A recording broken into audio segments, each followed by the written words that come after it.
On the Miller Wrestling Show.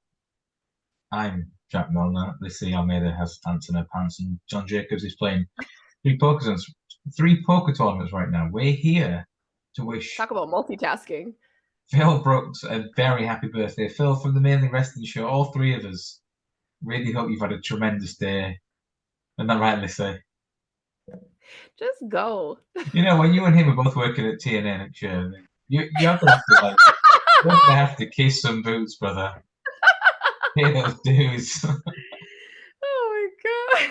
Just Can you imagine? He'll be like, "I heard what you said about me on that Mainly Wrestling Show." Yeah. I was one of your 9 viewers. What's with the limp handshake, Lissy? Don't give me that brother handshake. Going up there from CCW. I know those promoters. Listen, you're not on CCW this weekend. You're at an indie show. Tell us where you're going. I'm not working, but I'm very excited to announce that. So funny. I've never been to an indie show in New England where I'm originally from. So I'm going to a show this weekend for WFA, Wrestling Federation of America. I hope I'm saying that correctly.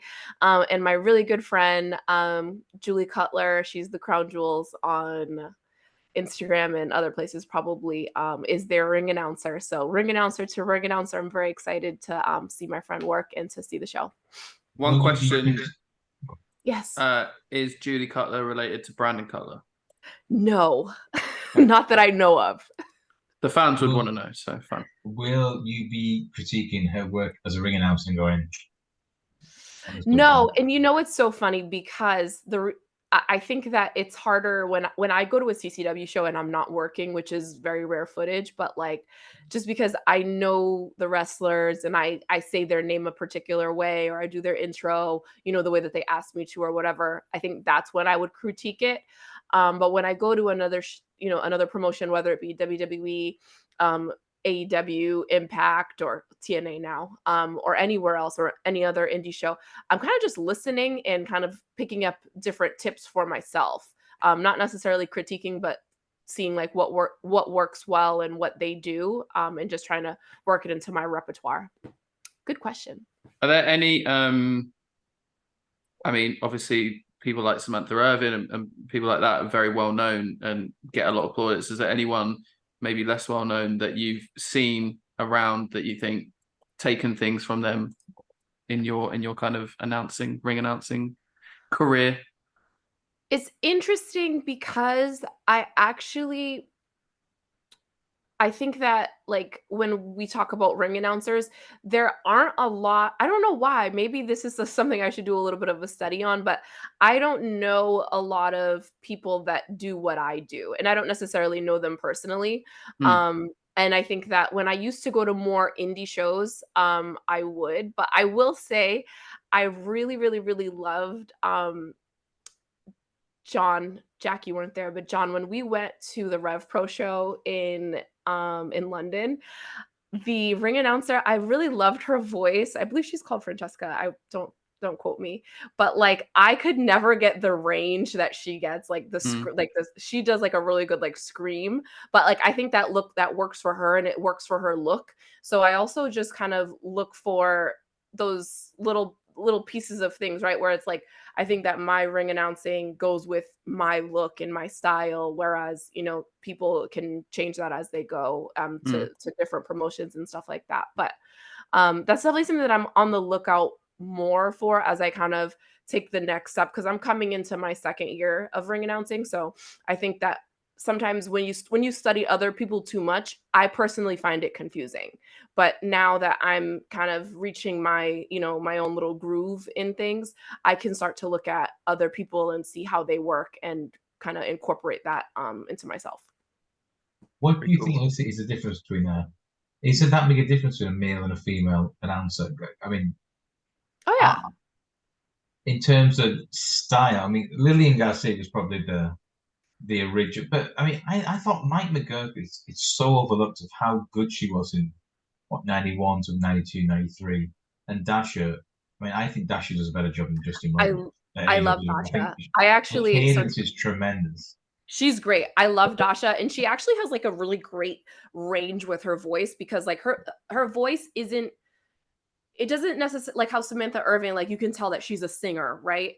Dasha's voice, you don't listen to her and be like, oh yeah, that girl's a great singer or anything, but like she has a really nice voice, very smooth, very crisp. So yeah, but definitely there's a difference, right? I think men tend to be a little bit more tight with their announcing style. When you look at somebody like the Fink, just he's in a class of his own. We can't even. Can we get your Mount Rushmore announcers? Oh, I hate you. Like, what, you get 4. I mean, the Fink's obviously the OG. The Howard's got to be on. Okay, the Fink has to be there. Lillian Garcia has to be there. Oh my God, his name has escaped me right now. Mr. ROH ring announcer. Oh my God. Bobby Cruz. Bobby Cruz is on. Yes, I love Bobby Cruz. So I loved ROH from back when they were on the road. They used to come to Boston, Philly, everywhere. I love his style, and I love his voice too. And I think that he just does a good job at like just doing his job and not doing anything too fancy, but quick and effective. That's 3. Samantha Irvin is too new for me to put her. I was going to say she ended strike. She's so good. She's so good. She's so good, but I just think she's too young in it for me to put her on the Mount Rushmore of them. People like, maybe like a Dave Penza or who's again thinking of from SmackDown. I mean, if I'm really gonna say this, Tony Chimmel, what a guy. This is such a Boston reference, but Renee Rancourt, who is the announcer for the Bruins, and he's the best. That's our hockey team. Sorry. But no, I definitely would say Tony Chimmel, because I think growing up, he was a big ring announcer in my time. So I think from the WWE standpoint, it was him and Lillian. And then we can't forget SmackDown, right? Yeah. We can't forget the greatest of all time, Michael Buffer. But this is like wrestling. This is wrestling. He did wrestling. What are you talking about? He did all of the big shows for WCW. He get paid $500,000 or 200. I think it's 200,000. He deserved every penny of it. Ladies and gentlemen, let's get ready to. No, it's just really cheesy. The thing is, it can't. For me, he goes over the line of this is just a bit too much. Go away. One guy not mentioned, and he's been around for now, I think, 15 years. Justin Roberts. I think Justin Roberts is a solid announcer. I don't think he's not on like the top 4. That's like when Jay goes, that's why like when Jim Ross goes, he's a good hand. Yeah, like just a good hand, not great. Yeah, you're a good hand. You're a solid. You're gonna show up. You're gonna do a good job, and all that. There's nothing wrong with being a good hand. I think that it's like how when you're on a team or at work or whatever, not everybody's going to be the leader of the pack, right? You need some people that are solid and reliable that are going to get the job done. And I think Justin Roberts is great at what he does. So Lissy's Mount Rushmore of ring announcers are Howard Finkel, Tony Chimmel, Lillian Garcia, and Michael Buffer and Bobby Cruz. No, no, I know, I'm kidding. Michael Buffer's on he's an honorable mention though. I'd probably got the Fink, Bobby Cruz. I think you have to have Lillian. Lillian was such a big part of the Attitude Era, and he was. Those national anthems were, you've got people crying. You think the 9/11, the SmackDown after 9/11, right? Chills. I think Dash is on the cusp of making it. I think she's so underrated. But she doesn't go full Samantha Irvin, but she doesn't try to. Like she's like understated. I was so happy and again, it's about wrestling is about feel and emotion. When she came out at Wembley and then she announced Punk versus Joe, like, oh my God, it's on. Fucking let's go. That will live with me forever. So, I'd stick it. You love Dasha. I'm so happy because I love her too. I want her to be the main announcer. Nothing against Justin, but I think she deserves it. 100%. JJ, do you want to give us 4? No, I think you guys covered it. Like The Fink is obviously there. Tony Chimmel's obviously there. Lillian Garcia is obviously there. And then beyond that, like you can kind of just choose someone who stands out for you. I love Samantha Irvin. I think I love Appreciate. her too. No, I love her No, too. no, I'm just I saying, know, like, and yeah. she's had gone through the reasons why, and yeah, get that completely. So yeah, I mean that would probably be my four, but completely understand the reasons to say she's quite new, and but yeah, The intro she gave, I think, was it Sammy and Roman in Montreal was fucking phenomenal, especially when Amazing. Roman was full on. I'm gonna try and be such a prick here, and he starts flicking the belts, and Sammy's geeing the crowd up, and she has that ability, right, to keep finding another gear or finding the gear. Right. Like she has the range. Like no one can take that away from her because she has such a great, background in music and singing and all that. So I mean, she's already way ahead of anybody else. She's way, way ahead of anything that I could ever do. So It must be like if you're a wrestler coming through, but as I'm a kid, and again, say you're 19 years old, I'd love to be like one day be a wrestler there. And in my head, I want Howard Finkel to announce me as the winner of this contest. And I think do you now know how hard it is for me? That's actually the hardest part for me is to say and new. Sometimes like I think I've told you guys this before. I don't know the finished ever. Yeah. So whenever I'm calling it, it's my genuine reaction. And especially when it's like one of my friends, like I'm so bad at not cracking when I say and new because I'm just genuinely that excited. But I think it kind of it works.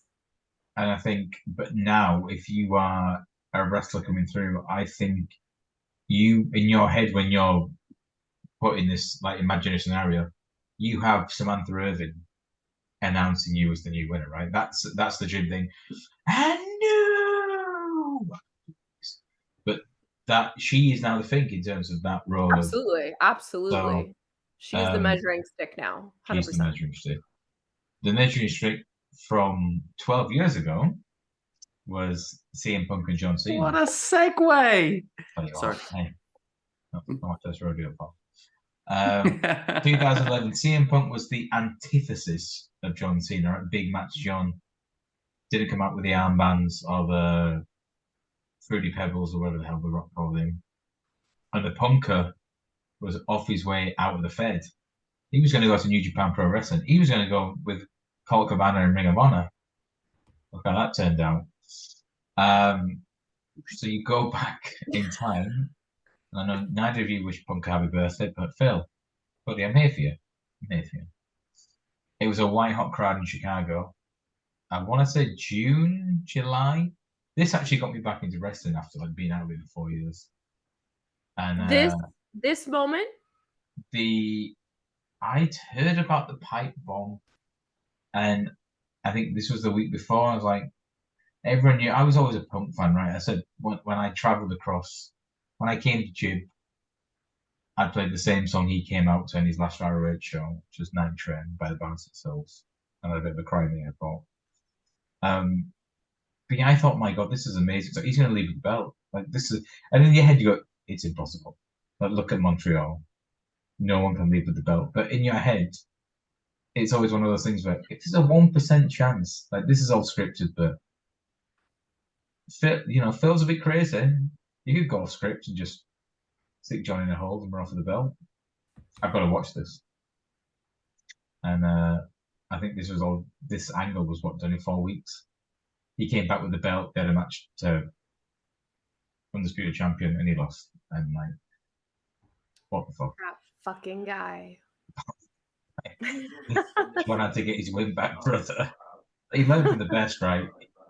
The king of the brothers, Hulk Hogan, Big Match John he's a close second. Excuse me? You forget he beat 10 people in the Nexus and buried that. That faction needed to go. Okay, it was terrible. But they did a job, and John Cena beat 6 of them at once, and they all agreed. So this is Wade Barrett doing it inside the ropes, and they all agreed we have such a superior number of them, and we have to win. And Cena did that's not going to work for me, brother. Wade Barrett would have been an amazing champion. Oh, massively. I actually could think he talk. would. He had that northern accent, which just I think annoys Americans. Annoys, yeah. We feel like it's very snooty. Like, why I've are got some bad news for you. Yeah, like it feels like people are like talking down on you in that accent. Yeah, they're not speaking the Queen's English. Or should we say the King? I can't call it the King's English. It's the Queen's English. We're Long not live here the yet. Majesty of the Queen. Long may she reign over us. We're gonna get straight into it because it's late and none of us are getting any younger. Network / video / 66341. It's a long match. They get some time. We're going to start at 2:03:09. That's 2:03:09. If you're on the clock, what do you want? Cock, Money in the Bank, season 2, starting at the same place. Let's go. Let's fucking go. And the punker is over, as he should. In Chicago.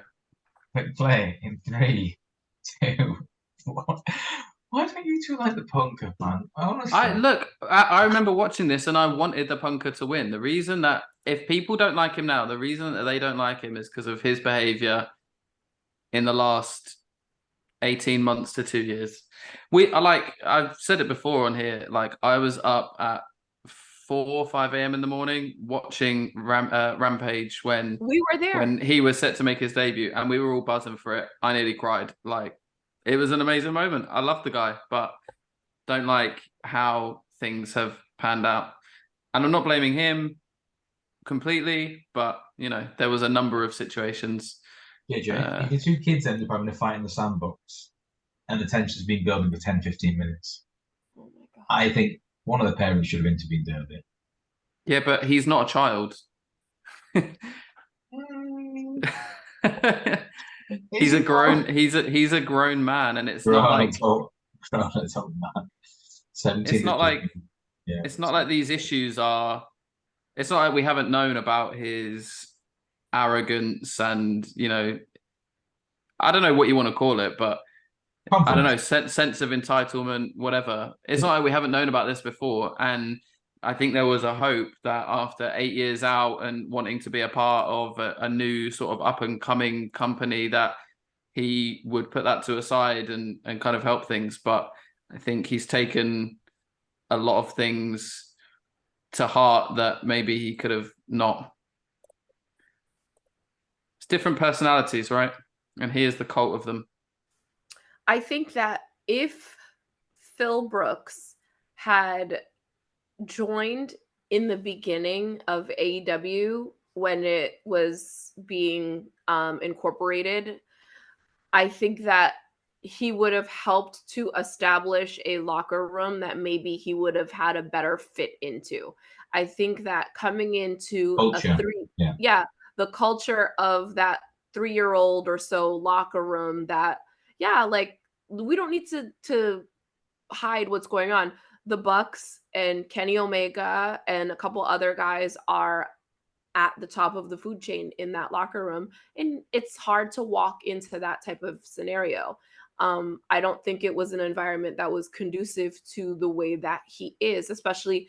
And I think that this sounds like I'm defending him, and I'm not, but like coming in from wrestling after not being in the business for 9 years, like you do come in a very defensive way because of the way that he left too. So I can see why it was the perfect storm and why everything happened the way that it did. I just think he was brought up. It's a very fair assessment. Yeah, very fair. And I think he came through the industry, right? 98, 99, 2000, 2001, 2002. Again, he was mentored by Eddie Guerrero. He was brought in with like Tracy Smothers and Harley Race and Terry Funk. And he was taught it's like an old school way, right? We handle things in the back. If you got a problem, but he doesn't handle things in the back, though. Oh, he does. Coming out and calling out Hangman when he knew Hangman wasn't there and undermining your current champion. That was a receipt. Handle it in the back. You just said handle it in the back. You tried Hangman wasn't there. Hangman's not a part You of can't this. have it. You can't have it both ways. You know, I agree. It's petty. The problem is, I think it's one of those things where they were so far apart in their respective ideologies. It was really hard to get them back on the same page. Hence why Tony created him his own show, right? Pick who you want to go. Well, left you out of my buddies. And imagine the lengths that a man has gone to. He's created a television show that no one even watches just to make him happy. And it's still... It's sad. I love this noise for Cena, by the way. It's unreal. Like the vitriol in this crowd is like something that is very rarely seen. But John feeds off of this. Of course. Has to. He had to learn to, right? me calling him John like we're on a first name basis. Have you ever seen ECW One Night Stand 2006? Oh, they ate him alive. Against RVD. If he had won that match, like somebody would have died that night. I'm so serious. There was a sign that said, if John Cena wins, we riot. And that was not a lie. Like, they were rioting. They were about that life. Was that Colt Cabana? He's right there. Yeah. I've never noticed that before. Oh my God. Bro.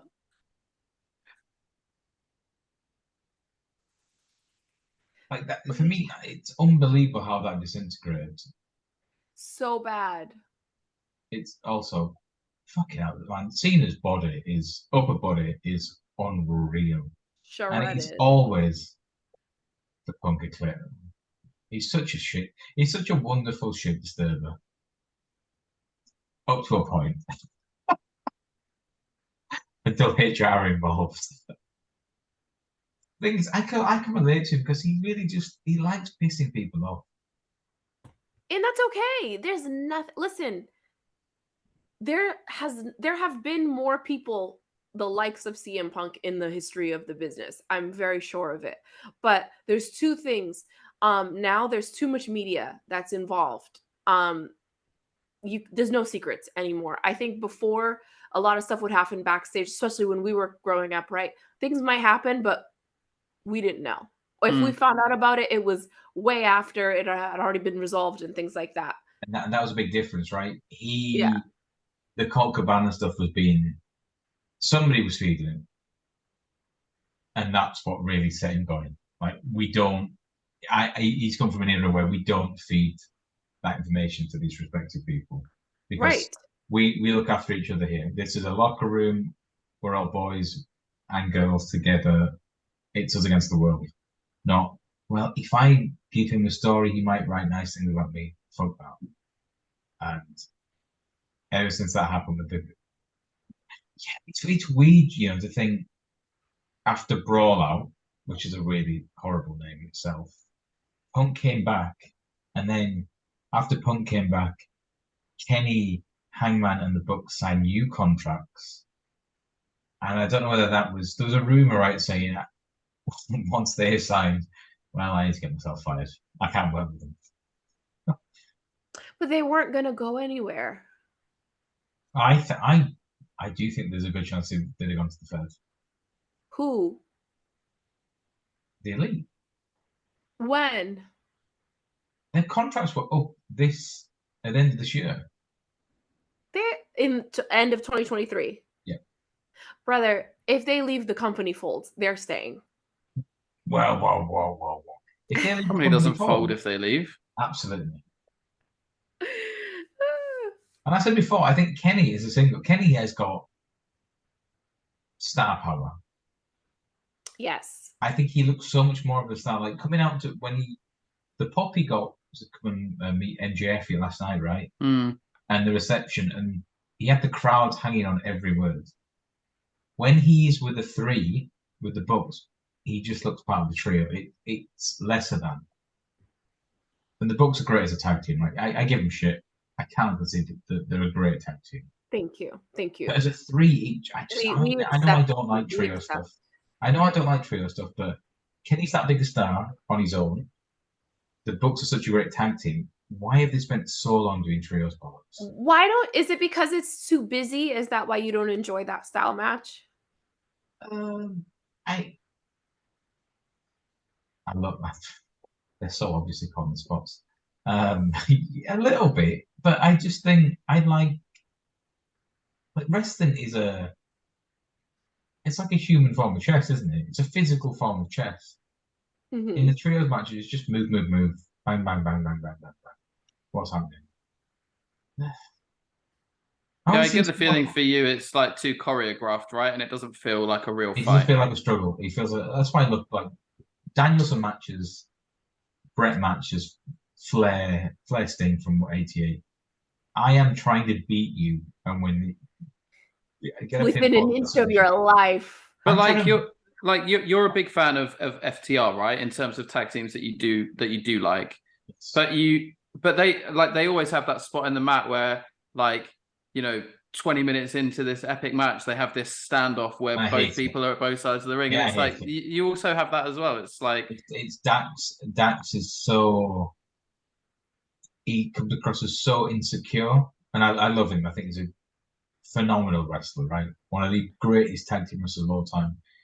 But he does need to be told, "Great match, buddy. Oh, thanks. I'm just trying to go out there and feed my family and not insecure, humble. I think he's a humble man, full of humility. I think he likes the love though. Yeah, who doesn't like the love? Punker. But I think he does.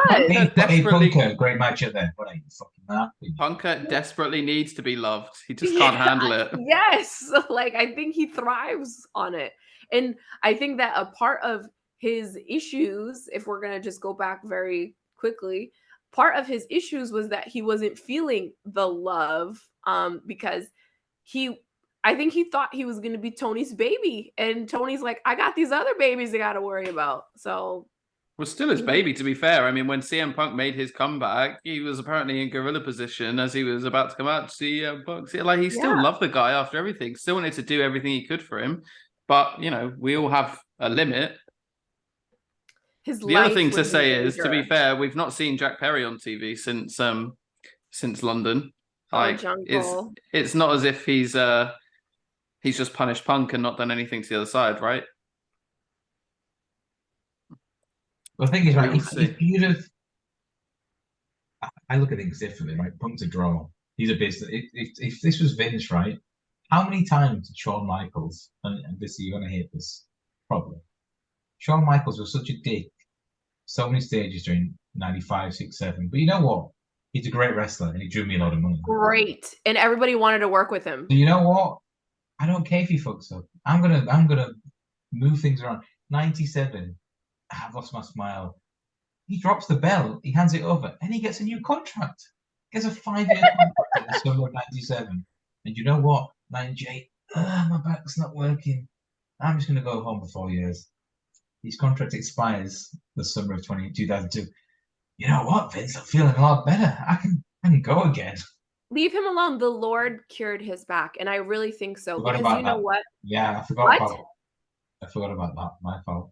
Yeah, he prayed on it, and the Lord healed him, because I think that a big part of what he was feeling, it may not necessarily have only been just his back, but it's like he was on the drugs and the alcohol and just, had a lot of things going on. When he came back, he was married, he was a father, he was in a more settled place in his life, and that kind of set the tone, or it set the table for him to be able to come back.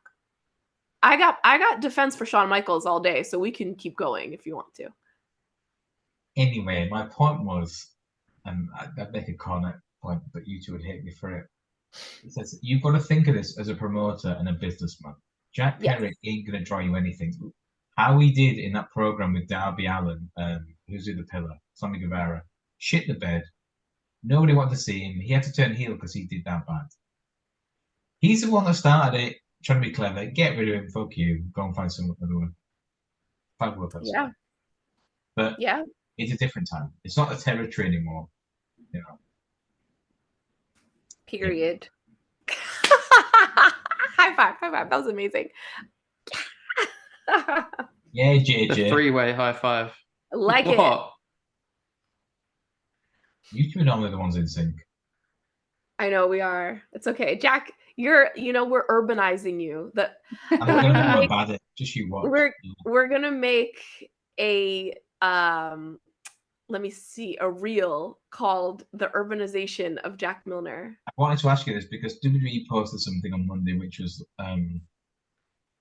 it was something like it was the Jay Uso and Mami that, and he said something like got that Riz, and I was gonna say what does that mean? Charisma. It's short for charisma. No, it was something like you trying to Riz Mami, it was used as like a noun. Yeah. But I think that's where it comes from. Like Riz is like having that, I don't know, je ne sais quoi, that confidence to chat up a girl or whatever, right? But I think it comes from the word I'm not trying charisma. to be a girl in 9 years, JJ. So you're talking to the wrong person. Just saying, but it's that swagger, that I ain't got confidence, the right? game like you. Brother. Wow. Jack, I'm really happy that during the week you're taking notes and you're bringing them to I'm the bringing it to the panel. group. I love that. It shows that you're trying. I really appreciate it. Honestly. Wow, I've just Anyway, it was a lucky game, but like yeah, he's like great sexual chemistry between the two. It's like you know what it is. That press conference, by the way, I've gone back and watched it again, and it's fucking phenomenal. Which one? Oh, the Jey Uso Cody one, yeah. Yeah, Cody. What, the drunk one? Yeah, it's just amazing. And Cody did an Insta live in the week, and he went, "That's literally one of my top 10 moments in the business." Very good. It's just how Cody, for such a white guy, is just not white. He's there like. You're going too far. Just however, now. he plays that dynamic well, right? So I saw the interview on Monday Night Raw. It's like, do you feel me? And Cody goes, no, but do you feel him? I'm like, that would be me. I'd be in the Cody spot. Do you feel him? Because he's got the Riz. Listen. I think you're making that up. I'm going to find that tweet. It's annoying me. Just Google it, man. UrbanDictionary.com. Oh, it's on W. I'm not making this up. I'm going to search this. The thing is, with Cody, and I'm right. Jay really tried to Riz Mame. There you go, Riz. He tried to Riz her. So it's not charisma, is it? Brother, just hold on. He tried to Riz her. He gave her like a little up and according to Urban Dictionary, Riz is another word for spitting game and how good you are with pulling. Another definition on the site, Riz actually comes from the word charisma, where in Southern Baltimore they've started to shorten it to Rizma. So, did you say spitting game? Spitting game. Right. Okay. With a G, no apostrophe. Sorry, I checked out. No. Okay. With a G. Yeah. Okay.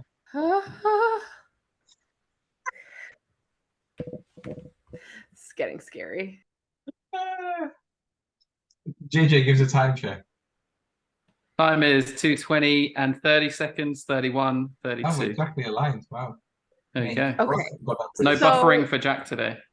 Ooh, thank God. Don't share your screen. Don't ruin it.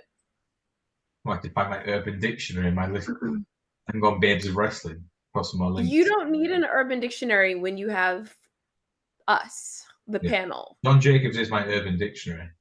Is there anything else that came up that you need some opinion or us to weigh in on for you? No, that was my one urban query of the week. Jack's urban query of the week.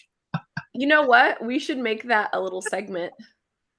Be Quiet with Jack Milner, episode 2. I'll never forget the time that Jack came on here. I don't remember if you watched the Mobile Awards or what People's Choice, the Brits, whatever you watched, and you were like, I knew some people on that. You were so proud of yourself.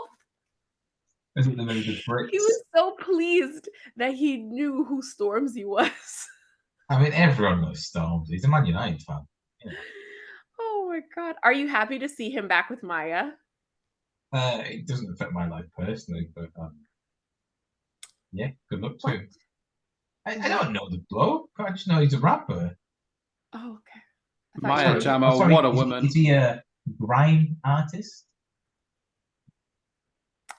So I think what you're thinking, what we're talking about was last week when I said that I like Booter B, and I saw that he's from Huddersfield, and I was shocked. Like, You said I something take else it back. when You know what? Huddersfield is the ghetto now because some you of the said there's another form, there's another genre of rap that you said drill, it was drill, drill, drill. drill. Yeah, a drill, like drill. And if you put out You're that form of rap, you're a driller. Yeah. a driller. Yeah. So I was so happy to see that you were right. You know, Huddersfield is the ghetto. Booterby's from there. And I hope that you guys can get together next time you're in Yorkshire. Look how well I've done it. Look how well.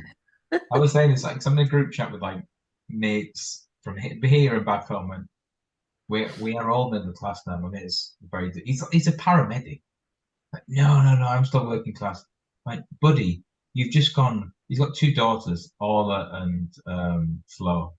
He went pumpkin. He went to put a pumpkin patch in Lincolnshire, where he lives now.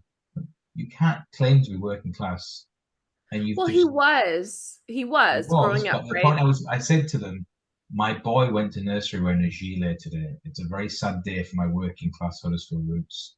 There's ain't no way Auntie D or my dad is going anywhere near one of those things.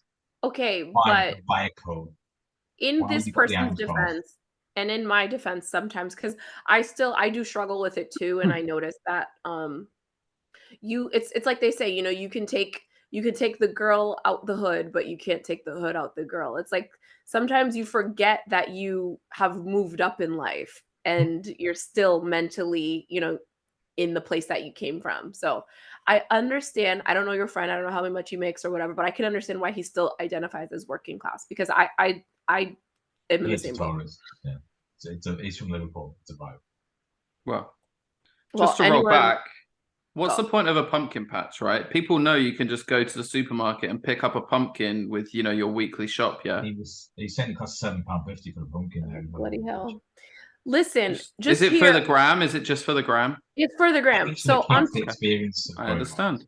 on Tuesday, my sister asked me, she's like, "Hey, we're taking the kids to the apple picking or something. Do you want to go?" And I was like, Not really. never. Like, even if I have kids, I feel like I would be that parent that like gives my kids to somebody else and says, "Go apple picking," because That's what my parents did. I just Neither my don't, parents drove either. So I don't want I to play cricket and go. rugby, and I just get lifted up on my mates. Yeah. I was that poor kid who was always trying to scramble for a lift, or we've got to buy a new club shirt, or money for a class trip. I didn't go on any of those things. Yeah, Yeah, like instead of Been having, there, my friend. Been there. same. I wasn't going anywhere. but the point I was making, I said, look, as much as I don't like it, but we are all now, and it's fine. You've done better in life, like from where, and that's kind of what And your you parents taught you. should. You want to, you want better than what you for your kids than what you had. And like George will go to. I think George will go to Loretta, right? Lorraine's like, there's no way he's going to public school in Gibraltar. Oh, How I'm like, dare you? I How don't make dare his you? private school. She went, I don't care what you want at all, but he's going. Oh, good talk. And it's still good, right? I was the first person in our family to go to university, which was seen as such a big deal. Yeah, Whereas then it's like, of course he's going to go to uni. That's like a rite of you passage. have to. It's expected of you. That's the least you could do is go there. It's just how you evolve, right? And that's a Exactly. testament to your parents and your upbringing. Exactly. And But you it know was just what? That's what pushes people because if you were born working class and you're you guys' age and you're still working class, like, you know, you you haven't done much to make your parents proud of you. Like your parents want to see you do better. What? Look, JJ's a man who What? very subtle looks right. He just felt like this is the camera. No, I'm serious because like you said, like you want George to do better than you. You want Seb and He Penny will to do. do better than He'll be you. much clever. No, I've got no Like issue. if one of you Yeah. guys kids isn't a doctor or a lawyer, did we do our jobs, guys? Did we? Come on. See, like I see it differently personally. Like for me, although yeah, similarly, I was the first in my family to go to university and stuff like that. Like I wouldn't necessarily push them down that route. For me, I think the most important thing is to be like, I want you to find the thing that you're passionate about and to do that and to enjoy life, because Yes. yeah, but it's just different for different people, right? Like some people kind of live through their kids and are like, I want my kids to be a lawyer, so when I meet up with all the mums, I can be like, oh, I absolutely hate Seb's that. going to Cambridge. No. I'm like, no, I I'm would like joking when I not say push that. them down that route. No, I'm joking when I say that. You can be successful in a lot of different ways that don't include being a doctor, lawyer, engineer, or any of those things. I think we've all done that ourselves, but you want them to have a better life than you had. I think that's every parent's. I mean, yeah, and I feel like I will do that by like setting them up in the right way, hopefully, and then they take that on. But you know, you never know how things are going to turn out. So, what a guy! Look at that. The word is opportunity, right? He would have the opportunity to go and not really. Like for me, I thought it was such a struggle. I was working, and I started my own business, right? That's when I started importing Ring of Honor DVDs and buying and selling and running market stalls. Slinging those DVDs, baby. Just to pay the Ring of Honor $10 sale I think it's every Friday. Just to pay the rent, right? I didn't have parents paying for me to. Here's a rent for a year. Like absolutely not. I had to earn it and then you keep. And I'm speaking to like JJ knows my ex-boss Charlie. He's get to be at uni and I'll just send Lauren another grand. Like, what? Oh well, yeah, it's fine. She needs it, mate. She's over there in wherever. It's just no. It's just chance that never happened. Must be nice. Whereas I'm thinking if I'm in 20 years' time, right, or 18 years' time, the boys there, me and her are all right, well off. I can see him. I've just sold 100 Christmas jumpers the last month. There you go, George. You know what I mean? It's a different mindset. It's the opportunity. Wait, so I just want to confirm: when George is in university, you're still going to be selling Christmas jumpers. The hustle never stops. That's A Steel, I think, as well. So who? What? I think that's Crazy A Steel front row. Oh, really? I didn't spot that. But he doesn't have the glasses. He has the buzz cut hairstyle. I mean, listen, I've registered for the first time domains. If you go to christmasjumperstore.com, that's Jack Milner. Really? So do you know that American people have no idea what a jumper is?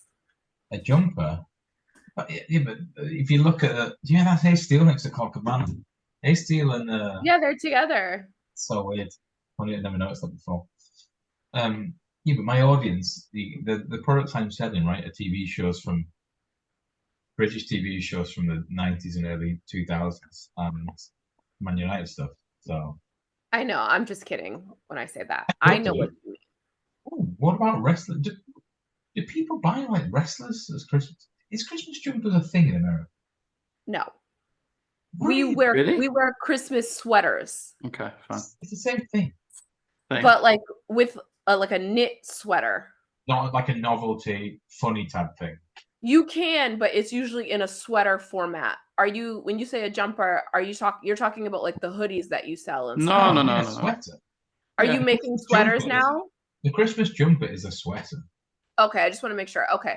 Yeah, we do. We make like funny ones, but they're usually in the pattern of a knitted sweater. Yeah. Yes. Do you have those? Same here. Yeah. Okay. Yeah. So wait, what are you weaving into these Christmas jumpers that are wrestling related? Weaving, but I'm producing a pattern that goes over the top and gives the impression of knitted thing. Okay, see, that's what I'm saying. Ours are do you guys have ugly sweater parties? Mm-hmm. This is what it is. I know. I'm saying, but like ours are when you say you put an image over it, so you have like a knitted sweater and then you put a picture on the front, brother. Do you have your phone there? I always have my phone. I'm a woman. We are talking about the same thing, I promise you. I think we are, but it's just it sounds like we're not. Oh, he's so You quick pretend with you're it. British and that you don't understand us at all. Yeah, see, but this is not it. That is to we wouldn't wear it. Like this is funny, but when we say an ugly sweater, we mean one that's like a knit style, Yeah, I know, not but I can't just find a print on regular. demand. I can't I know, I find it. understand. That's what I'm saying. I understood. That's why I'm trying to make sure I'm talking So about the if you same can thing. find someone, if you can find somewhere, Is this Robert Keane here? that's Roy Morris Keane, OBE. He's not an OBE, he's an Irishman. He wouldn't accept it anyway.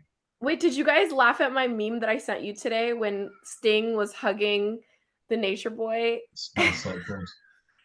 You know what? I go onto my own Instagram probably once every 3 or 4 days, and there's a mate, Naomi's ex, Dan. He will send me a meme. There'll be a parental meme from Lorraine.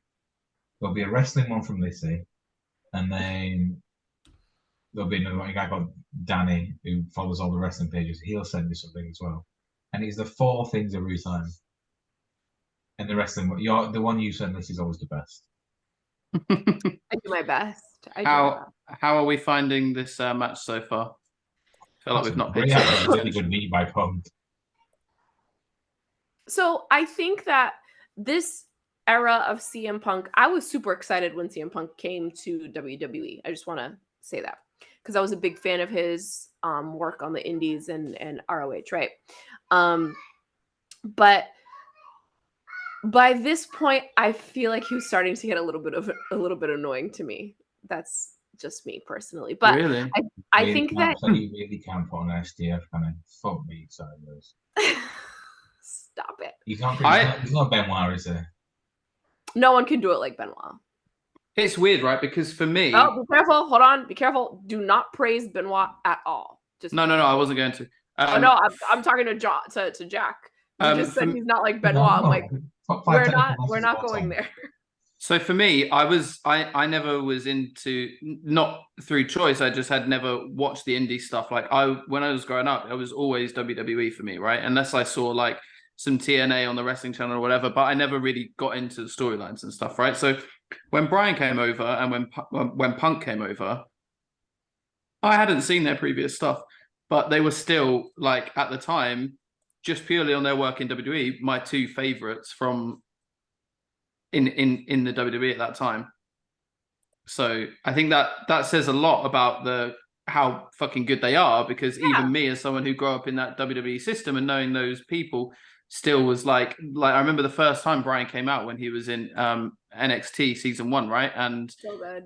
Had that match against Jericho, and I was instantly sold on him. Like I was like, this guy's fucking legend. And I remember when he got fired for choking Justin Roberts with a tie, I was like, this is a travesty. Like, I can't believe it. I love this guy. Yeah, that was ridiculous. Like, sucked, really you know. was. So, like, I was a huge fan of both. And at this point, even though I'd grown up like when John Cena was the big baby face and had enjoyed his kind of rise through to being like the top guy, I still watched this at the time, like absolutely dying for CM Punk to win this match. So even if you weren't a Punk guy from his indie days, I think at this point he was like undeniable for me anyway.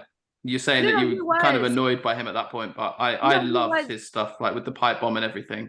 Thought it was unreal. It's too preachy for me personally. Like it was just getting too preachy. It's like when I think it's hard to explain with somebody like him because he is easy to identify with if you've been bullied in life, or if you were, what do you call it, Jack? Alternative? No, I think he plays the underdog, right? He's the guy that has been marginalized forever throughout life. He's the voice of the voiceless. Or his career, like he always claims in it, I'm the guy, when I turned up to WWE, I know I'm not going to fit in. Look at me, I got tattoos, I'm straight edge. He wants to make out like I'm fighting to get for you. where I want to go. Well, it's not necessarily true, I don't think. Thank you. Thank you for admitting that. That's all I needed to hear. Handshake.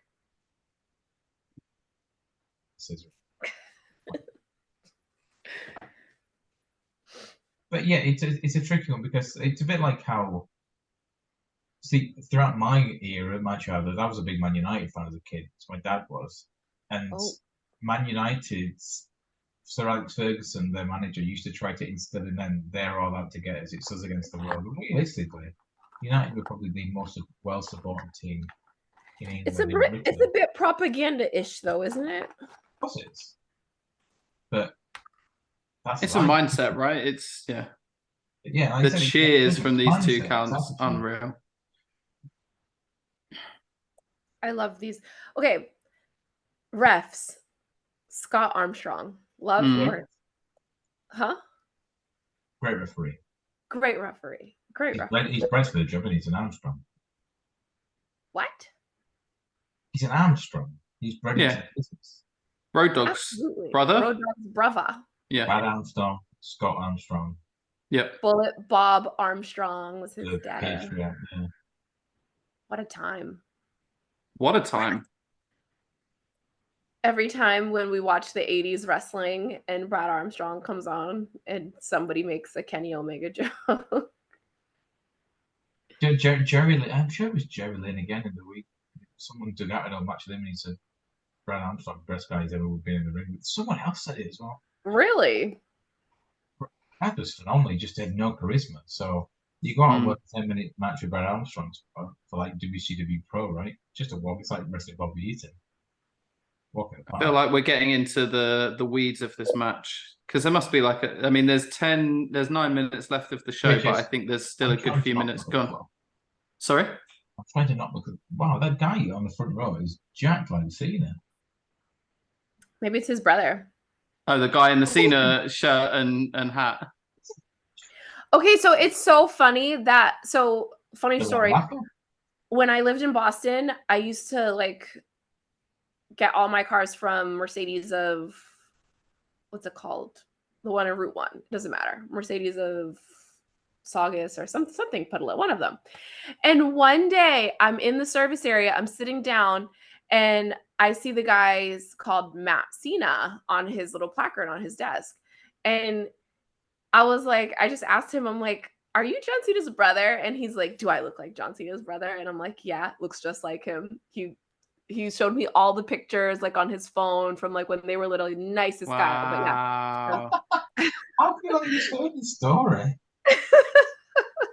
That's amazing.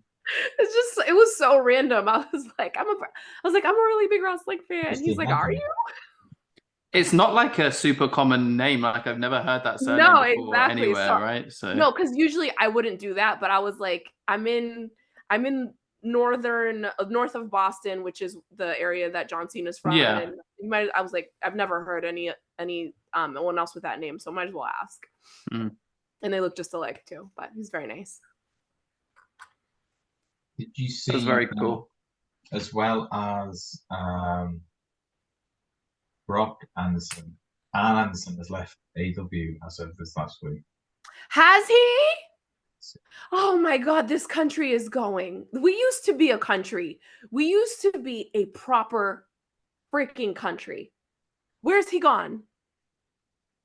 His contract expired in August, and he's not. Where is he? I presume he goes to NXT with his son. What son? Brock. Has Brock gone to NXT?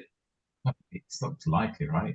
The Fed's going to try and pick up any second. I mean, how did they sign Brian Pillman Jr. when he used the shits? I mean, brother, there are Lexus King. He's called Lexus King now. Please call him his current name. At what point do you think this just isn't for me? I can make a living off the indies, and I can use my dad's name. I can use my dad's legacy. You're just not very good.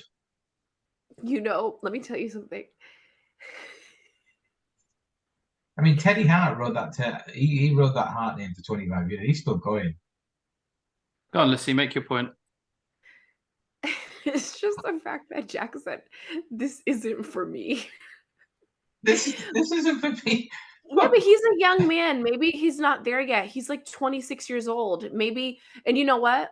Maybe he just hasn't had the right structure and the right teaching behind him that he could receive at the Performance Center down in Orlando. Brian Pillman Jr. is 30 years old. Young man.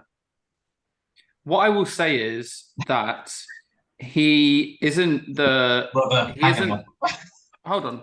He isn't the workhorse guy that is necessarily gonna do amazing things in AEW, right?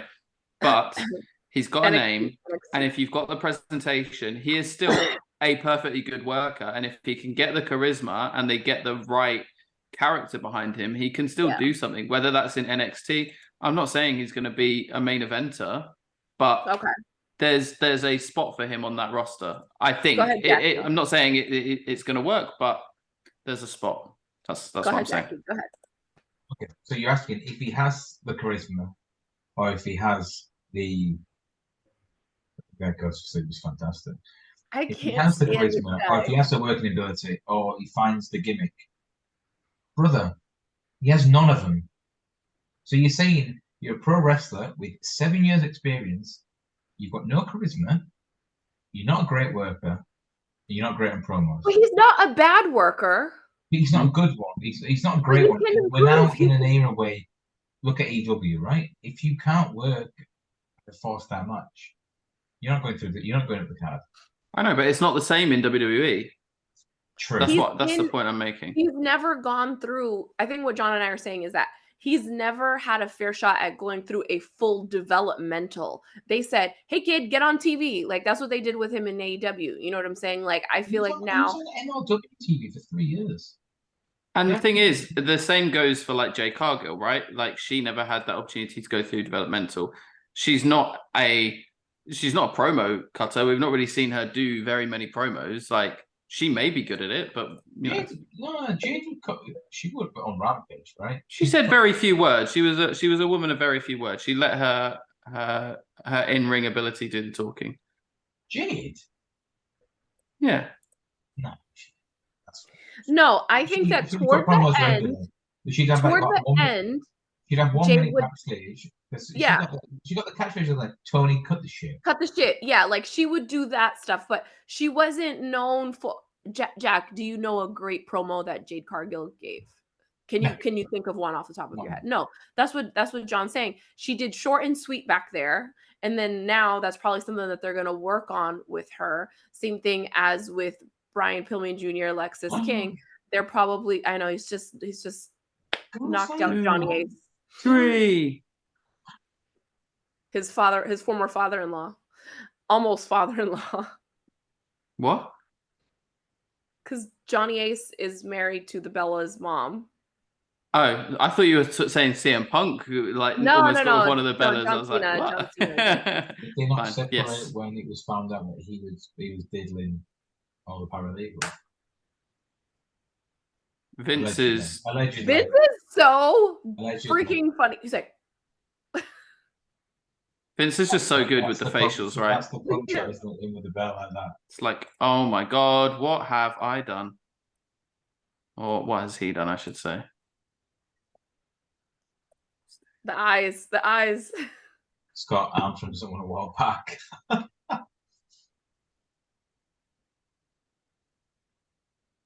It was the fire burns.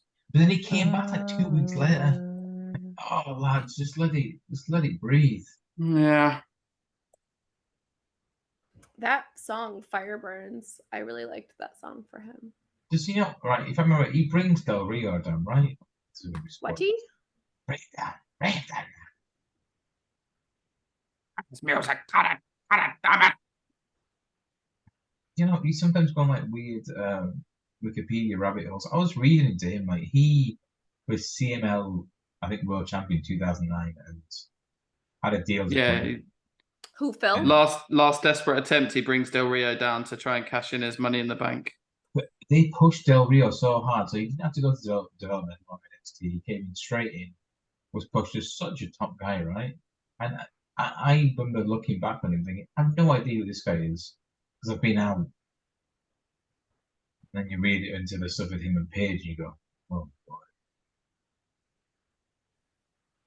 Not only was he, what I say, like a very average worker, shit human being as well. Who? Del Rio. Oh, terrible human being. Whoa. I mean, yeah. True. Can't argue. Coercive behaviour, gaslighting. One of those guys. The kiss goodbye and the title belt there. That's always the lasting memories of Jesus Christ. No, this was brilliant. I hammered the fault.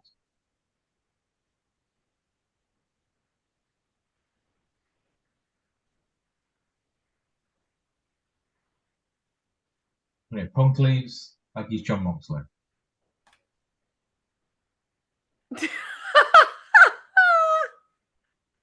I mean bleeding on people. I mean just leading through the crowd. Good God. You know, Jack, you really missed your calling.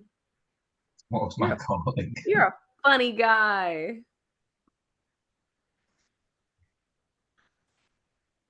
Lorraine would disagree.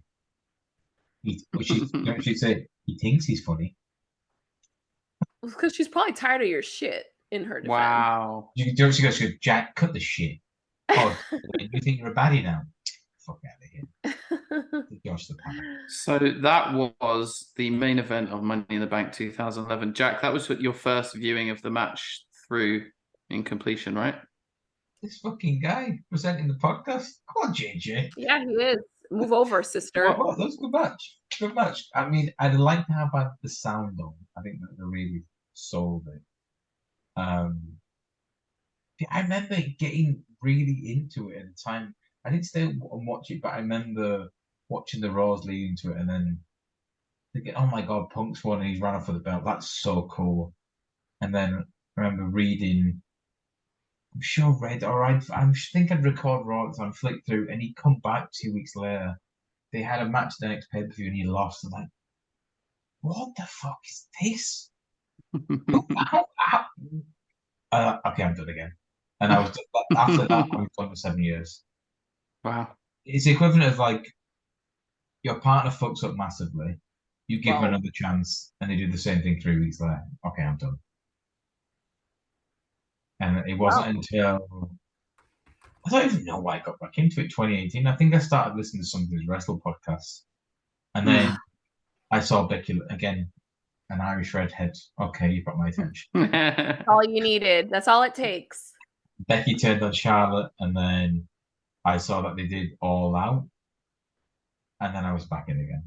But this just when you thought you were out, pulled you back in. And it was Cody, not the Bucks, obviously. It's Cody, not the Bucks. But that was such a great match, such great. Again, the story. This is my thing with Ring of Honor, AWJJ.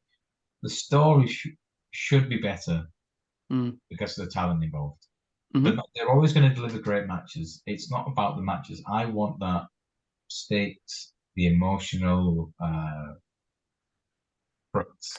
It's frustrating because even when you feel like, oh, they're onto something, there's just not that continuation week to week. It's like, oh, someone's attacked, with the masks and stuff. Who was it who attacked Jay White? And then for like 2 weeks, there was no mention of it. If it was WWE, you get slammed in the face with that with a promo package on the very next show, and there would be a follow-up, right? Yeah. And I know they're picking it up now, but it's so slow and that momentum's lost, and it's like, what's going on? You're not in the moment. You don't. Frustrating it doesn't carry sometimes. Over. Yeah, and no continuity. No, it's annoying because we know how good they can be. We know how good they can be. So it's like, it's not the talent. Be better, it's not the talent. It's not the talent. Like Miro coming back looking like a killer. Great. Where's this going? And then his wife gets involved. Fuck me, I don't care about CJ Perry. Like, just let him go out and batter people in 2 minutes, and then I think around he did this when he debuted 2.5 years ago. A great match with Danielson. I want to say like Full Gear Revolution, whatever it was.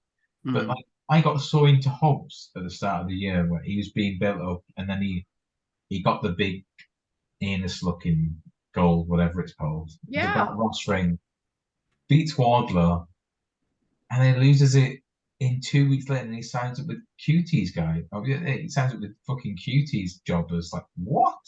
And it's And the then same come back with for 5 Wardlow, months. right? Like they dropped the ball with Wardlow. He was the most over babyface when he was turning on MJF, and then what happened? Like he just disappeared for like a few Yeah, months, and Punk now was he's back and he's involved. after MJF. It's like, yeah, I know, but Punk got him over. it's frustrating. It's It's fine. frustrating. They dropped the ball a few times, in my view. Where do you think that was probably one of Punk's, if not his ultimate crowning moment in WWE? I don't think anything tops that for him in terms of the crowd, the emotion, the energy, the atmosphere. Mm. Where do you think he's 45 now? Listen, it's the 26th of October, 27th now, being politically. 26 Where where I am. will he be wrestling, if anywhere, on the 1st of July? 1st of January and the 1st of July. Give me one of the two. TNA. He's not going to go to TNA. I wouldn't rule it out. Like you can get a good price with some layers. no, but you wouldn't rule it out, right? There's a percentage chance, like why can't he go to TNA? I think he left you know what such bad terms 19 years ago, and he's the guy that holds the worst grudges. Wait, say that one more time. I didn't understand you. Okay, so in 2004, he was working for Ring of Honor and TNA. Yes, sir. There was a controversy around the Ring of Honor owner at the time, Rob Feinstein. He was off to go meet a 14-year-old boy. So Ring of Honor sold up to a guy called Kerry Silkin. Kerry, great guy, looked after the company. He's like an ambassador. I think he's still like an ambassador. They told the talent, you can't work for both companies. So AJ, Christopher Daniels, and a few others stopped working for Ring of Honor. Punk told TNA, go fuck yourself, I'll never work for you again. That was 2004. And so I know it's 19 years later. Let me finish. And he's the type of guy that holds long-term grudges. That's awesome. So let's go back. Who is the problem in all of this? It's me. Who is the problem? Like, if we're talking something 19 years ago, before he was anyone, and he was doing that. What was a big deal still in 04? It was a big deal. He wasn't in a position Don't roll your eyes to me, Lissy Almeida. He wasn't in a position to tell them to fuck off because, look, he probably needs them right now. And as they say, what goes around comes around. I think it's right. Here we are. With Punk, he will still earn 6 figures from pro wrestling tees alone. He doesn't need to work. I think he needs to feed his ego, and to feed his ego, he needs to be in a wrestling ring. I think he's got a taste of it back, and he loves it. So the thing is, does he hold a grudge against Tony or the Bucks enough to now put aside his other older grudges and try and take some market share away from them? That's the question, right? Triple H, Tony Khan. How many bridges can somebody? You know what? Japan. Go to Japan. That's where you wanted to go the first time. He's friends with. AEW have a working relationship with New Japan. He's friends with Mercedes. She can get him in somewhere. Yeah. Go to Japan. I think that would make him happy. Just as problematic, by the way. He won't do it because he won't leave Larry in the US on his own, unless he can get a passport for Larry to Japan. He's not going to do it. Anyway, my point was, you think I said to you, Larry can go. Where would he be on the 1st of January or the 1st of July? On his sofa, it's fine. I think his sofa is the safest place for him and for us. You don't think he'll be in WWE? I mean, I wouldn't like to see it. I'm not gonna lie. I think that would it not be like fascinating TV though? No, it wouldn't. In my personal opinion, I wouldn't find it fascinating. It would just be like waiting for the explosion. It's literally waiting for the explosion. That's what it would be. Okay. Alternatively, you think he'll be on his couch, and the other one, where will Ospreay be? Oh, okay. This one is hard because I really like his breadth of where he goes. I don't want to see him in one place because I feel like if he goes to WWE, he could get lost in the shuffle, and that's what I'm very afraid for.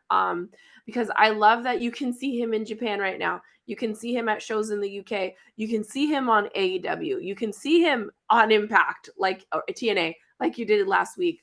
Like I think that that is conducive to kind of how he is and his overall personality and style too, right? I don't know if I don't know if he would thrive in WWE just because of there's a lot of structure involved. I'm not saying that he's not structured, but um I think he would be giving up a lot of his freedom to go there. But obviously there's a lot more that comes with it. You get a lot more stability, a lot better money. But I don't know if he would get the type of push that he would like to get there. There's a lot of stars in WWE too. Because I feel like they would throw him in there and he might feud with like AJ Styles for a little bit or somebody like that. And then I can't see where it would go from there. I mean, he's a phenomenal professional wrestler, right? But he's had zero experience of episodic television, and well, that's probably his weakness, right? Being able to comprise these long storylines that are built on week to week promos or week to week interactions. So that'd be a challenge. And he has a bit of a howler in him in terms of his mic work. So just by saying the wrong thing, not saying he's saying anything derogatory. He's really raw. Like he's very blunt. Misread the tone of the room. Yeah, he's misread Yeah. the room. JJ, where do you think Punk and Osprey? Yeah, I don't see Punk going anywhere. I think, I mean, based on reports, right? There's more in the know people than we are who we hear from, like your Sean Ross Sapps of the world who say WWE had conversations or CM Punk had conversations with them and it didn't go anywhere. He's been backstage apparently at Bound for Glory. The second time he's been backstage at TNA. Day after, yeah. Yeah, so would he go there? Is it too small time for him? Who knows? I don't know. I think it's most likely we won't see him wrestling in the next 3 to 6 months. We'll see what happens beyond there. Things can always change on this business. You never say never. With Will Ospreay, I don't see Will going to WWE. It's possible. I think his most likely place is AEW since he's got that connection, and it still does give him the freedom to do bits in Japan and stuff like that. The other thing is he could, stay in Japan and come and do TNA tapings, like once a month, and then and carry on doing his thing. So that's obviously appealing to him there. It's just whether they can afford him. So I think it's probably like 65% AEW, 25% TNA, and then like 10% WWE. That's where I'd go. Lisa, you're going to interrupt there. Sorry, I was just going to say, I think Phil will just go wherever somebody's going to pay him if he really wants to wrestle. No, I'm not. This isn't being mean. I'm saying like he could use to go to some few little indie promotion things to get back in the game a little bit if he really wants to be involved in wrestling. I don't think that would be bad. He could go the Matt Cardona route. I don't think he would. I think there's absolutely no chance he would. He won't. I'm just chatting as he's chatting shit. But yeah, he won't. He wants to. Again, and I have to caveat this because I love the man and I think he's phenomenal. And what he does. You think it'll be beneath him? He won't. Exactly. He doesn't rate that type of thing. Stage. It still annoys him. He was never the main event of WrestleMania. Because damn it, I deserved it. That's the one thing that I think will bring him back to the Fed. I do think he'll be in WWE next year, and it will be so weird, given everything he said about you cannot get better in a place that made you sick in the first place. But again, Cody smashed a fucking throne of Triple H's and said, hate them blah blah blah. Sting's my favorite, and then came back 3 years later going, Triple H is my favorite wrestler. You know, I learned so much from me. Like, Yeah, how but how you fucking shouldn't. dare you with No, your you with shouldn't your compare them. Cody is a humble man. Like he has humility, and Cody is a businessman. uh, big different. He's not humble. He's a businessman. And But but he's a sometimes when you're grifter. doing business, you have There's to a swallow difference in your pride. grifters. You have to be humble. You're There's a not. difference in You grifters, be right? willing. There's Matt Hardy and then there's Cody Rhodes. Oh, what is wrong with you? How Matt Hardy was on TV again last night. Were you How? sad about it? Were you sad about it? I didn't watch the match. Oh, Again, but I'm seeing that the lineups. It's that the Hardys and the guy from Private Party I against the think. Young Bucks. Yeah, I I don't know. think how the biggest thing Punk had, I think, Brian wise, was how it's a little club of all these mates and they're all looking after each other. And then for the last month, it's been the Hardys interacting with the Bucks and the Elite on TV. Like, really? This is the stuff he's been calling you out on. Well, I think that this is a bigger problem that isn't necessarily just with this particular situation that we're talking about. I don't think that sometimes I feel like the AEW locker room, like, it's hard to see where the pieces all fit together. And I think that that's what you're saying too, Jack, right? Like, you've always stressed, okay, not saying that there's a place in our hearts for the Hardy Boys and the Edges and Christians of the world and those people. There's always a place in our hearts for them, but you don't want to see them main eventing and doing all that other stuff because we really should be focused on building the next generation of wrestling. So that's what Yeah, I've always heard you say. So I yeah, understand yeah, yeah, absolutely. it's The problem hard. is there's nobody that seems at that. Like MJF is obviously there, and Jay White, is he really a title challenger? What are Yeah. you talking about? I love Jay White. Yes, he is. Absolutely, he is. I don't think he comes across on the same level as MJF.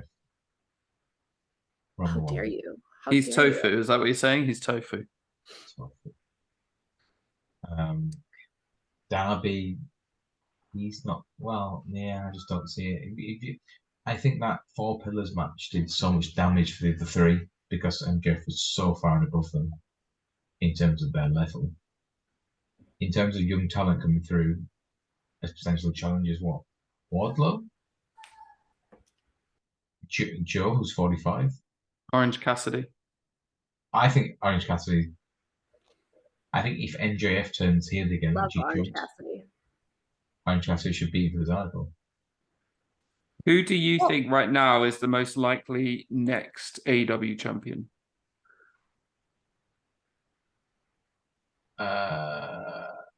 If it wasn't for the really quick Sting. booking, if it wasn't Sting, if it wasn't for the really hot shot booking, I could have seen Kenny beating MJF. I would I love think that. I think Orange Cassidy is a great shot. I think MJF will, he'll have enough of trying to be nice and just think, you know what, fuck it, and he'll turn it. Something will happen with Adam and Roderick and Roddy or whatever. And Orange Cassidy is the perfect baby for this.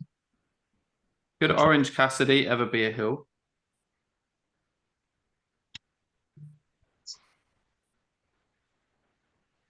Like, you tell the story of, he's lost the title, he turns on his friends because he lost the title before, and then he said, you don't know what you've got till it's gone.